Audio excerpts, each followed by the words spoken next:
3부 계속합니다. 우리의 역사전쟁 리스트. 아래 3개가 오늘을 사는 우리들이 해결해 나가야 할 몫입니다. 오늘은 1945년 해방부터 현재까지의 역사를 보겠습니다. 한국사 지필 기준 눈으로 한번 읽으시면 되겠고요. 한국사 마지막 단원, 대한민국의 발전입니다. 대한민국의 발전에서는 주요 사건들을 우측 표와 같이 정리를 해놓고 있습니다. 8.15 광복부터 대한민국 정부 수립하는 부분, 6.25 전쟁, 4.19 혁명, 5.16 군사정변, 그리고 경제개발, 전태일도 있네요. 70년에 경부고속도국도 완공, 7.4남북 공동성명도 있고요. 수출 100억 달러 77년입니다.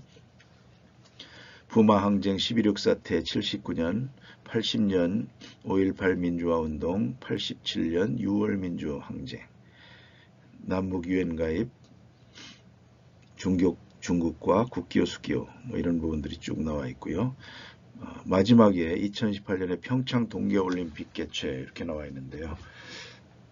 그렇다면 88년 서울올림픽하고 2002 월드컵 이런 것들은 또 빠져 있네요. 첫 페이지 8.15 광복과 대한민국 정부 수립부터 시작이 됩니다.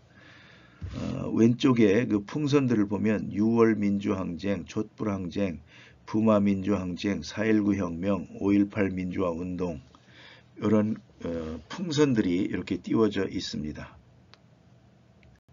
그것이 밑에 바구니에는 인권, 평화, 자유, 민주주의 이런 가치들이 담겨져 있습니다. 교과서 정리한 키워드들입니다. 파란색 부분을 보겠습니다. 광복과 국토의 분단, 좌익 세력이 조선인민공화국 수립하고 주석을 이승만에, 부주석을 여운형으로 선임합니다. 이승만은 거절합니다. 이게 그 박헌영 얘기죠. 여운형과 안재홍의 조선 건국준비위원회 이렇게 돼 있고, 미소 점령 아래 군정이 실시된 부분들 쭉 나옵니다. 모스크바 3국 외무장관 회의로 남한 정국이 양분되다. 45년 10월에 이승만이 귀국합니다. 11월에 임시정부 요원이 개인 자격으로 귀국합니다. 모스크바 3상 회의에서 신탁 통치를 결의합니다. 김구와 이승만은 반대, 좌익 진영은 반대했다가 찬성. 통일정부 수립운동, 이승만 단독정부 수립을 주장하다. 정읍발언을 소개하고 있습니다. 정읍발언을 한번 볼까요?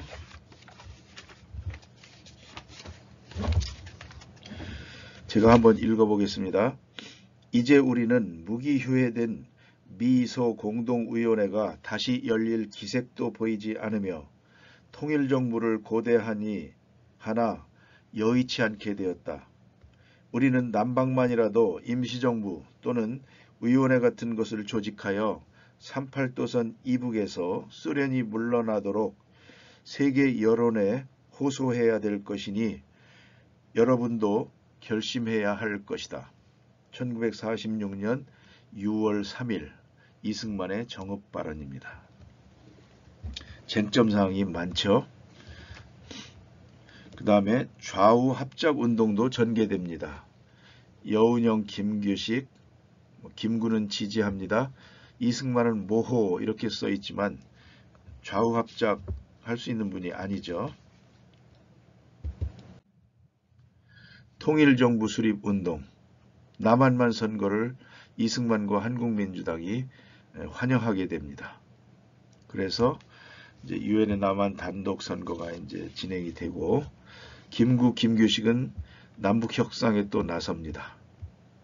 그렇게 돼서 남북 대표자의 연석회의에 참석도 하고 공동 성명도 김일성과 함께 발표합니다. 그러나 남한만 단독 선거가 실시됩니다. 5월 10일.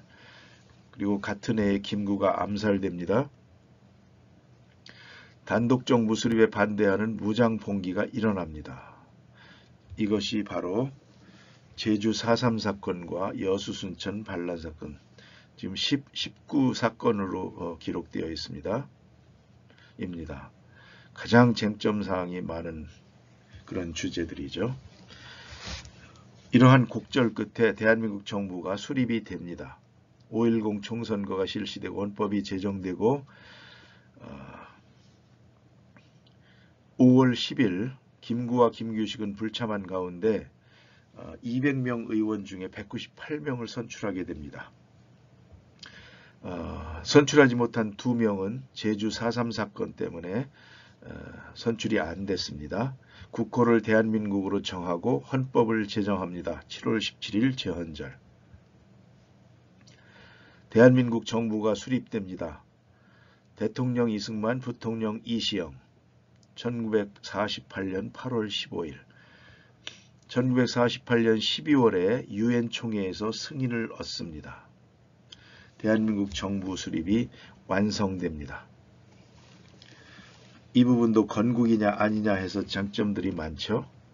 그 다음에 또 하나의 큰 쟁점 사안, 친일 반민족 행위자 청산이 좌절되다.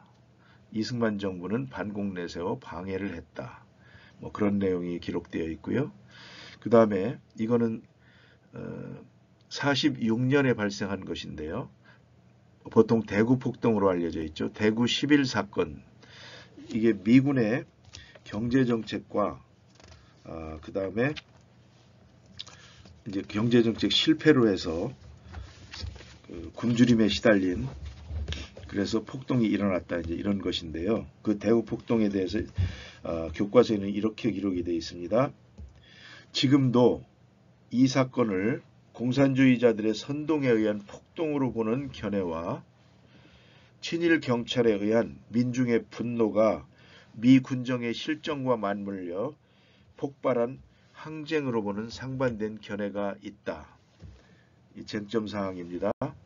사실은 이러한 견해들이 제주 4.3 사건과 여수 순천 뭐 그대로 대동소이하게 전개된다고 저는 보고 있습니다. 공산폭동이냐 양민학살이냐 뭐 이런 것이죠. 대한민국 정부 수립할 때 9월 9일 날 북한 정권도 공식적으로 수립됩니다. 실질적으로는 46년 2월에 임시인민위원회인가요? 해서 토지개혁 몰수, 무상몰수하고 무상분배하고 뭐 주요산업 국유화하고 총선거 실시하고 실질적인 국가 역할들을 다 하고 이때 실질적으로 북한은 정권이 수립됐다고 이제 보는 것이죠. 그러니까 이제 이러한 쟁점 사안도 있습니다. 그러니까 46년 2월에 북한에는 저렇게 착착착착 진행이 되는데 남한은 그런 게 없었다는 것이죠. 그래서 그해 6월에 이승만 대통령이 그 당시에 돌아가는 정세를 보니 안 되겠다 해서 정업 발언을 이제 했다는 것이죠. 쟁점 사항으로 남겨두겠습니다. 북한 정권에 참여한 세력에 대해서도 4개의 정치 세력에 대해서 소개하고 있습니다. 6.25 전쟁입니다. 한반도에서 전운이 감돕니다. 49년에 미군이 철수합니다. 북한은 소련에서 전차와 비행기 등 신무기와 군사적 지원을 받습니다. 일제시대에 항일운동을 했던 조선우영군이 북한군에 편입됩니다. 50년 초에 스탈린이 북한의 남침 계획을 승인합니다. 이때 박헌영도 역할을 크게 했다고 합니다. 중국도 준비합니다. 미국의 에치슨 라인 발표가 있었습니다. 전운이 감돕니다. 북한의 기습 남침으로 전면전이 발생합니다. 이것도 쟁점사항이었으나 지금은 다 정리가 된 상황입니다. 3일 만에 서울 점령당하죠. 여세를 몰아 낙동강까지 진출합니다. 소련이 불참하고 유엔 안전보장이사회에서 유엔군 참전을 결의합니다. 16개국이 구성되고 참전합니다. 이승만은 전쟁을 효과적으로 수행하기 위해서 국군 작전지휘권을 유엔군 사령관에게 넘깁니다. 낙동강 방어선의 방어와 인천 상륙작전으로 서울을 수복합니다. 내친 김에 압록강까지 진격합니다. 중국이 내려옵니다. 일사후퇴합니다. 서울을 다시 내줍니다. 70여일 만에 9.28 수복합니다. 38도선 부근에서 교착 상태에 빠집니다. 이게 6.25 전쟁이 발발한 1년 사이에 대체로 일어난 일들입니다. 그 이후에는 교착 상태에서 이제 진행이 됩니다. 휴전 성립에 대한 내용이 나오고 있습니다. 소련 제의로 정전회담 시작. 51년 7월입니다. 6.25 발발한 1년 뒤죠. 그렇게 해서 지리하게 가다가 53년 6월에 전쟁 막바지입니다. 이승만이 반공포로를 석방해버립니다.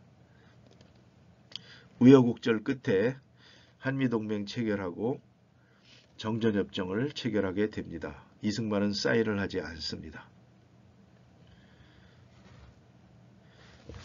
6.25 전쟁의 피해와 영향을 언급하고 있습니다. 인명피해가 엄청 많았습니다. 한국전쟁이 세계 전쟁사에서 인명피해가 한 7번째로 많다고 들은 바가 있습니다. 남한의 생산시설 절반이 다 파괴됐습니다. 한미 상호 방위 조약으로 미국의 영향력이 강화되었다고 적고 있습니다. 일본의 경제발전 언급하고 있고요. 이산가족 국군포로 문제가 남게 되었다고 설명하고 있습니다. 6.25 전쟁과 그 영향에서 주제탐구로 전쟁 중 민간인 학살 일어나다. 국민보도연맹원 집단 학살에 대해서 언급하고 있습니다. 거창 양민 학살, 노근리 학살 이런 부분들입니다. 그러면서 이제 하단에 이 북한군에 의한 학살도 언급이 되어 있습니다. 서울 점령 후 학살 여러 가지 있었죠. 그 다음에 하단에 결코 좋은 전쟁도 나쁜 평화도 없다라는 벤자민 프랭클린의 말을 인용을 해놓고 있습니다. There was never a good war or a bad peace 이렇게 되어 있습니다. 여기서 제노사이드 이런 쟁점들이 있는데요. 가장 많이 죽인 사람들을 한번 세계적으로 보면 모택동이 1등이랍니다. 거의 8천만 이상 죽였다고 하고요. 스탈린 또 아프리카의 그 이름이 기억이 안 납니다만 독재자, 그 다음에 히틀러, 아시아의 캄보디아의 폴포트, 북한의 김일성 이런 사람들이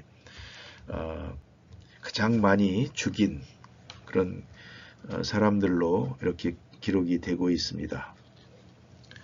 대부분이 공산주의자들, 공산혁명으로 그렇게 죽인 것입니다. 아마 정당하다고 생각하고 죽인 것 같습니다. 의견입니다. 개인적으로. 여기서 그 전쟁과 나쁜 평화, 좋은 전쟁과 나쁜 평화에 대한 것에서도 한 가지 생각 볼 문제가 있습니다. 우리가 흔히 전쟁의 반대말이 뭡니까? 평화입니까? 평화는 목적입니다. 그 목적을 이루는 수단은 말로 하는 것이 외교이고 주먹으로 하는 것이 전쟁입니다. 그러니까 외교와 전쟁은 수단입니다. 평화를 이루기 위한. 그렇다면 전쟁의 반대말은 평화가 아니라 항복입니다. 항복.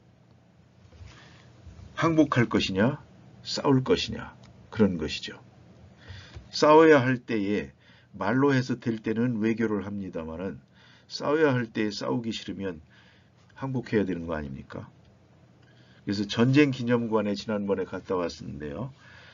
정문으로 들어서면 그 앞에 넓은 그 유엔기 있고 한 그 광장이 있지 않습니까? 거기 바닥에 그렇게 새겨져 있습니다.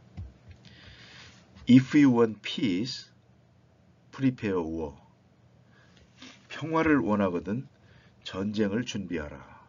이걸 전쟁의 역설이라고 한답니다. 생각해 볼 문제입니다. 그 다음에 전후 남북한의 정치 경제 변화해서 장기 집권을 위해 개헌하다. 이렇게 타이틀을 달고 있습니다. 그러면서 국민 방위군 사건부터 이게 전부 쟁점 사항들입니다. 뭐 발췌 개헌, 4.4 5입 개헌 이런 내용들이 다 나옵니다. 여기에서 장기 집권을 위해라는 말도 생각해 볼 문제가 많습니다.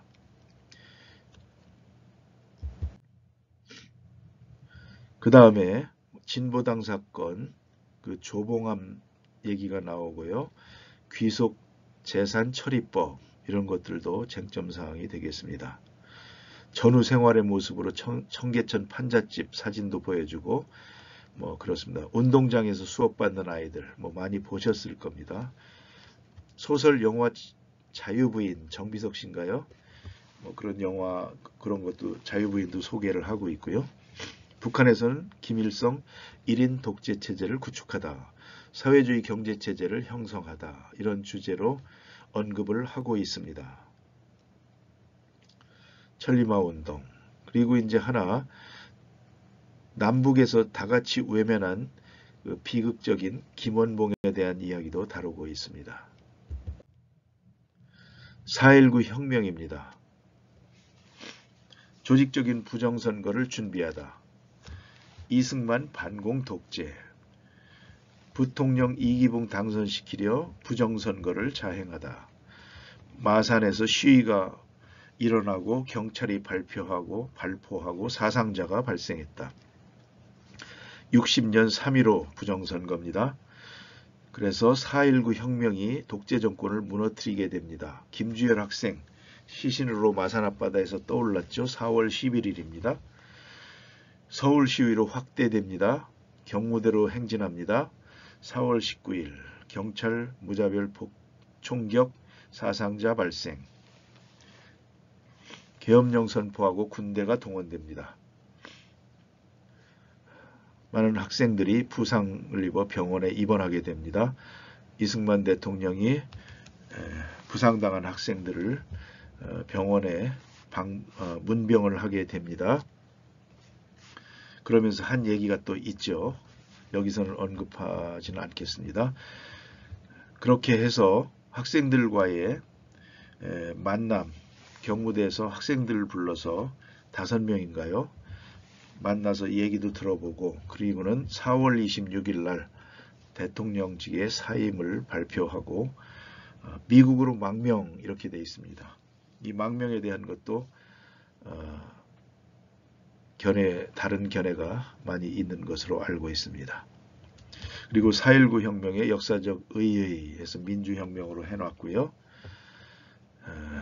그렇게 하고 그 이후에 장면 내각이 출범을 했는데 여러 가지 개혁을 실시했지만 1년도 안 되어 5.16 군사정변으로 붕괴되었다. 이렇게 되고 말았습니다. 그 다음에 5.16 군사정변 이렇게 이어집니다. 1965년 그때가 한일협정 체결할 그 해죠. 그렇게 기억을 합니다만은 이승만 대통령이 하와이에서 서거하게 됩니다. 그리하여 1875년도부터 1965년까지 이승만의 90년 생애가 끝나게 됩니다. 이후에 박정희 대통령의 유신체제, 반독재 민주화운동, 5.18 민주화운동과 군사독재의 연장 그렇게 나오고요. 그 다음에 경제성장과 사회문화의 변화를 별도의 챕터로 다루고 있습니다. 빛과 그림자 그런 내용 나옵니다. 그 다음에 사회 변화에 대한 내용 나오고요. 그 다음에 6월 민주항쟁과 민주주의 발전 또 별도의 항목으로 다루고 있습니다. 냉전의 해체와 국제질서의 재편. 소련이 망한 것이 해체된 것이 91년이죠. 그 다음에 1987년 6월 민주항쟁, 직선제 개헌이 일어나다. 1952년도 그 직선제 개헌에서 제2대 대통령 된 이후에 87년에 다시 직선제 개헌이 되게 됩니다. 민주화의 진전, 평화적인 정권 교체가 정착되다. 이런 내용들이 있습니다. 촛불을 또 중요하게 여기네요. 민주주의를 밝혔다라고 기록하고 있습니다. 외환위기와 사회 경제적 변화에 대해서도 다루고 있습니다. 97년입니다. 그런 내용들을 다루고 있고요. 현대사회의 과제에 대해서도 뭐 양극화, 양성평등, 다문화 뭐 그런 부분들. 그 다음에 남북화해와 동아시아 평화를 위한 노력. 이렇게 해서 주로 이제 그 남북 대화, 남북 정상회담 그런 부분을 다루고 있습니다. 영토 갈등, 역사 갈등 등에 대해서도 다루고 있습니다. 이렇게 대단원을 마무리합니다. 요즘 학생들이 배우는 현대사는 지금까지 본 바와 같이 구성이 되어 있습니다. 그리고 오른쪽에 노래 가사 바꿔 부르기라는 것이 되어 있는데요. 하단에 그 예시가 나와 있습니다. 글씨가 작은데요. 제가 한번 읽어보겠습니다. 왼쪽 상단의 사진입니다. 난 잘 살아왔었어. 자유로운 대한민국 사회 안에서. 오른쪽 아이 있는 사진입니다. 당연치 않아 모든 것이 자유를 위했던 수많은 희생들. 왼쪽 하단 사진입니다. 총칼이 신념들을 꺾으려 해도 절대로 포기는 안 했잖아. 계속. 우측 하단 사진입니다. 5.18처럼 나 민주주의 지켜줄게. 정의를 위해서 항상 노력하는 내가 될게. 뭐 각자의 느낌이 있을 겁니다. 언급은 하지 않겠습니다. 이렇게 기념한 때가 있었습니다. 좌측 상단에 리스트업된 사건들이 결코 잊지 않을 3.1운동 및 대한민국 임시정부 100년의 전부입니까? 각자의 견해들이 있을 것입니다. 한국 가요 100년사입니다. 이승만 대통령 시절 왼쪽의 노란색 부분입니다. 일제시대의 애환과 6.25 전쟁의 비극이 느껴지는 그런 제목들이 들어가 있는 것을 볼 수 있습니다.